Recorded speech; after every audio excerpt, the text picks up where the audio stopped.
नमस्कार दोस्तों, एक बार फिर से स्वागत है आपका अपने YouTube चैनल कचौरिया स्टडी पॉइंट पर। दोस्तों, अपने अभी एक टॉपिक पढ़ेंगे जिसका नाम है प्राकृतिक परिघटनाएं। वैसे अभी जो रीट का नया सिलेबस जारी हुआ था तो उसमें प्राकृतिक विज्ञान ने अपने टॉपिक जोड़ा था, तो उसी में मान लीजिए ये टॉपिक वैसे तो अलग से दे नहीं रखा है, फिर भी अपने पढ़ लेते हैं कि इसमें अपने जो टॉपिक है वो प्रकृति से संबंधित ही है। तो ये कक्षा 8 का अध्याय है, वैसे मैं बता देता हूँ आपको। तो अभी इस अध्याय को अपने पढ़ेंगे। अगर ये वीडियो आपके पसंद में आए तो इसको लाइक कीजिएगा, शेयर कीजिएगा, और अगर आप इस चैनल पर नए हो तो प्लीज़ चैनल को सब्सक्राइब कीजिएगा और जो बेल आइकन यानी घंटे का निशान है उसको प्रेस कर दीजिएगा ताकि ऐसी वीडियो के नोटिफिकेशन मिलते रहें। न केवल रीट में बल्कि जो भी कंपटीशन एग्ज़ाम में ये टॉपिक आपके लगता है, सभी के लिए ये काफ़ी फ़ायदेमंद वीडियो है, तो इस वीडियो को पूरा ज़रूर देखिएगा आप। इस अध्याय में अपने पढ़ेंगे वायु दाब कैसे डालती है, वायु दाब पर वायु के वेग का प्रभाव, और पृथ्वी का असमान रूप से गर्म होना, थल और जल का असमान रूप से गर्म होना, तड़ित झंझावत और चक्रवात कैसे आते हैं, टॉर्नेडो क्या होता है, इस पर अपनी चर्चा करेंगे। इससे पहले वायु दाब के बारे में अपने चर्चा कर चुके हैं, ये अध्याय अपने पढ़ चुके हैं। देखिए कि तेज़ हवाएं चलती है तो हवा के साथ सूखी पत्तियाँ, धूल, मिट्टी आदि को उड़ते हुए आपने देखा होगा। खिड़की दरवाज़ों के टकराने की आवाज़ भी सुनी होगी। कभी कभी तेज़ हवाओं के साथ बारिश की बौछारें गिरना शुरू हो जाती है और तेज़ गर्जना के साथ बिजली चमकने लग जाती है। इन प्राकृतिक परिघटनाओं के पीछे क्या कारण है, इस अध्याय में विभिन्न क्रियाकलापों के माध्यम से इस पर चर्चा करेंगे। सबसे पहले अपने देखते हैं कि वायु है, उसमें प्रेशर होता है यानी वायु दाब डालती है, वो अपने इसके लिए गतिविधि है। देखिए ये बोतल पर जल डालकर उसको ठंडा करके ऐसे ये चित्र दर्शाएगा, और ये गतिविधि क्या है वो देखिए कि एक प्लास्टिक की बोतल लीजिए, इसे लगभग आधी गर्म पानी में भर लीजिए और बोतल को खाली करके इसे तत्काल ढक्कन से कसकर बंद कर दीजिए। अब बोतल पर ठंडा पानी डालिए। बोतल को ध्यानपूर्वक देखिए, बोतल पिचक जाती है। ऐसा क्यों होता है? बोतल के भीतर कुछ वाष्प ठंडी होकर जल में बदल जाती है। इससे भीतर की वायु का दाब बाहर की वायु से कम हो जाता है। दाब के इस अंतर के कारण बोतल पिचक जाती है। गुब्बारे में आवश्यकता से अधिक हवा भरने पर क्या होता है? गुब्बारा क्यों फट जाता है? हवा गुब्बारे में क्या करती है? हमारी पतंग तभी उड़ पाती है जब हवा चल रही हो। ऐसा क्यों? झंडे का लहराना, पत्तियों का उड़ना, धूल का उड़ना आदि में हवा किस प्रकार सहायक है? पतंग का उड़ना, गुब्बारे का फटना, झंडे का लहराना, पत्तियों व धूल का उड़ना आदि भी वायु दाब के कारण होता है। इन सभी क्रियाकलापों से सिद्ध होता है कि वायु दाब डालती है। आइए हम वायु संबंधी कुछ और क्रियाकलाप करते हैं। वायु दाब पर वायु के वेग का प्रभाव देखते हैं। सबसे पहले इसके लिए गतिविधि है, और ये एक लड़का है जो बोतल में क्या है फूंक मार रहा है। इस गतिविधि में देखिए, एक खाली बोतल लीजिए, एक कागज़ के टुकड़े को मोड़कर बोतल के मुँह के आकार से छोटी गेंद बनाइए। इस गेंद को बोतल के मुँह के पास रखिए। मुँह से फूंक मारकर गेंद को बोतल के भीतर डालने का प्रयास कीजिए। इस प्रक्रिया को अलग अलग माप के मुंह वाले बोतल के साथ दोहराइए। गेंद को फूंक मारकर बोतल के भीतर डालने में कठिनाई क्यों होती है? फूंक मारने से बोतल के मुंह पर वायु का वेग बढ़ जाता है। इससे वहाँ वायु दाब कम हो जाता है। बोतल के भीतर का वायु दाब उसके मुंह के निकट के वायु दाब से अधिक होता है। इस कारण बोतल के भीतर की वायु गेंद को बाहर की ओर धकेलती है। ये नेक्स्ट एक और गतिविधि दर्शा रखी है। नेक्स्ट इसमें देखिए कि लगभग समान आकार के दो गुब्बारे लेकर उसमें थोड़ी मात्रा में पानी भर दीजिए। दोनों गुब्बारों को फुलाकर उनके मुंह को लंबे धागे से बांध दीजिए। गुब्बारों को एक लकड़ी पर लगभग 10 सेंटीमीटर की दूरी पर लटका दीजिए। दोनों गुब्बारों के बीच फूंक मारिए। आप क्या देखते हैं? दोनों गुब्बारे पास पास क्यों आ जाते हैं? फूंक मारने से दोनों गुब्बारों के बीच वायु का दाब कम हो जाता है। गुब्बारों के दूसरी ओर वायु का अधिक दाब उन्हें एक दूसरे की ओर धकेलता है। उक्त दोनों गतिविधियों से आपने क्या सीखा? यानी हवा का जो वेग है, ये हवा का वेग बढ़ने से वायु का दाब कम हो जाता है। क्या आप बता सकते हैं कि हवाएं क्यों चलती है? आइए जानकारी करें। पृथ्वी का असमान रूप से गर्म होना, ये पढ़ते हैं अपने, और ये चित्र भी है साथ में देखिएगा।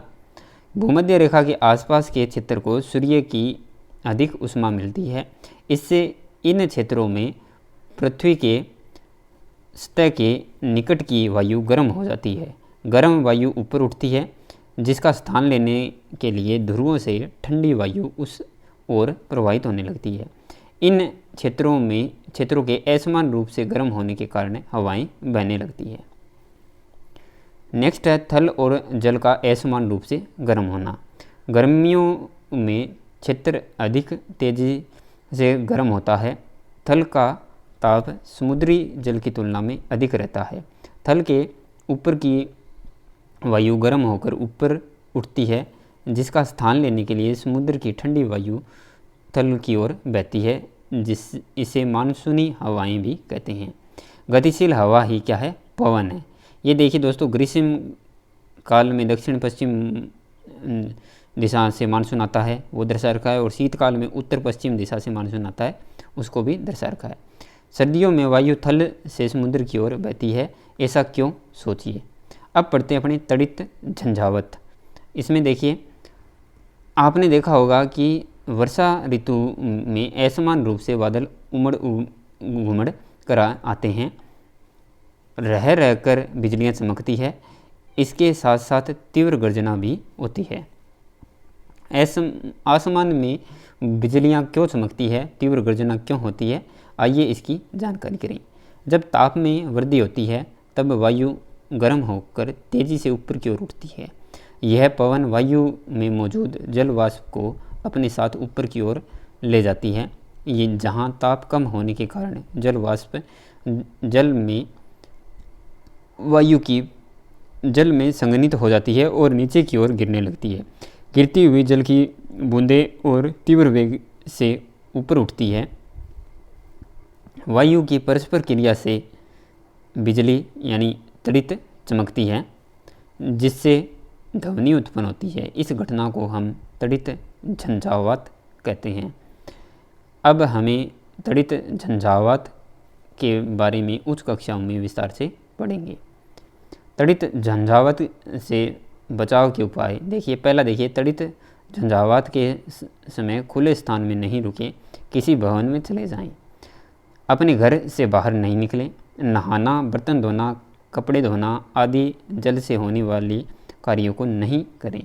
कार अथवा बस में आश्रय लेना सुरक्षित है, और ऊंचे व अलग अलग वृक्ष के नीचे नहीं रहें। खुली ज़मीन पर नहीं लेटें। अब पढ़ते हैं अपने चक्रवात। देखिए, 12 अक्टूबर 2013 की रात 9 बजे 220 किलोमीटर प्रति घंटे के वेग से घूर्णन करती हुई हवाएं उड़ीसा के समुद्री तट से टकराई। इसके साथ ही तेज़ वर्षा भी होने लगी। समुद्र में ऊंची ऊंची लहरें उठने लगी। समुद्र का पानी तटीय क्षेत्रों में प्रवेश कर गया। इन तेज़ हवाओं व पानी से इस क्षेत्र में लाखों मकानों को भारी नुकसान पहुंचा। लाखों हेक्टेयर कृषि क्षेत्र पानी में डूब गया। फसलें चौपट हो गई। बिजली के खंभे उखड़ गए। चारों ओर अंधकार छा गया। कई लोगों को अपनी जान से हाथ धोना पड़ा। ऐसी प्राकृतिक घटना को हम चक्रवात कहते हैं। देखिए दोस्तों, अभी जो ताउते तूफान आया था, और इसके साथ साथ जो यस तूफान आया था, तो वो क्या थे? चक्रवाती थे। और अगर आपको वो नहीं पता है तो हमने उस पर वीडियो डाल रखी है, वो आप देख लीजिएगा। देखिए, अमेरिकी महाद्वीप में इसे हेरिकेन व जापान में टाइफून कहा जाता है। चक्रवात कैसे बनते हैं? जल वायुमंडल से ऊष्मा लेकर वाष्प में बदल जाता है। जब यह जल वाष्प पुनः वर्षा की बूंदों के रूप में जल में बदलती है तो वायुमंडल में ऊष्मा मुक्त होती है। इस ऊष्मा में आसपास की वायु गर्म हो जाती है। यह गर्म वायु ऊपर की ओर उठती है, जिससे वायु दाब कम हो जाता है। इसकी पूर्ति के लिए उच्च वेग की अधिक वायु इस ओर गति करने लगती है। इस चक्कर की पुनरावृत्ति अनेक बार होती रहती है। इस पुनरावृत्ति का अंत एक कम दबाव के क्षेत्र के बनने से होता है, जिसके चारों ओर वायु की अनेक परतें तेज गति से कुंडली के रूप में घूमती रहती है। मौसम की इस स्थिति को चक्रवात कहते हैं। चक्रवात का केंद्र एक शांत क्षेत्र होता है जिसे नेत्र कहते हैं। इसे नेत्र कहते हैं। दोस्तों, ये चक्रवात का निर्माण है, ये चित्र में दर्शा रखा है, इसको भी आप जरूर देखिएगा। सरकारी या सामाजिक स्तर पर सुरक्षा उपाय देखिए। सबसे पहले इसके पहला बिंदु देखिए, मौसम विभाग द्वारा चक्रवात का पूर्वानुमान एवं चेतावनी जारी करना। समय पर मछुआरों, जलपोतों, सरकारी संस्थाओं, समुद्र तटों और आम जनता को चेतावनी देने हेतु तीव्रगामी संचार व्यवस्था। लोगों को तेज़ी से सुरक्षित स्थानों पर पहुंचाने की व्यवस्था।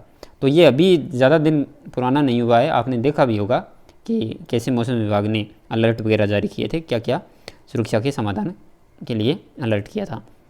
जनता द्वारा किए जाने वाले कार्य, हमें मौसम विभाग द्वारा दूरदर्शन, रेडियो अथवा समाचार पत्रों के माध्यम से प्रसारित की जाने वाली चेतावनियों को नज़रअंदाज नहीं करना चाहिए।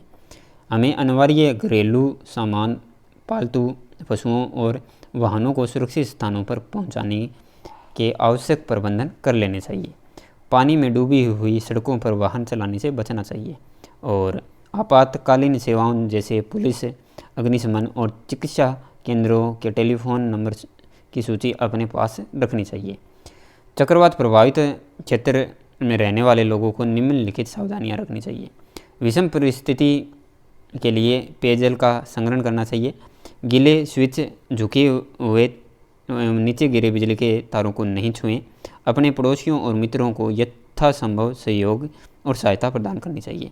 अब पढ़ते हैं अपने टोर्नेडो। टोर्नेडो देखिए, टोर्नेडो गहरे रंग की, ये देखिए दोस्तों पिक्चर है, थोड़ी साफ नहीं आई है, फिर भी मैं बता देता हूँ कि टोर्नेडो गहरे रंग के कीप की आकार के बादल होते हैं।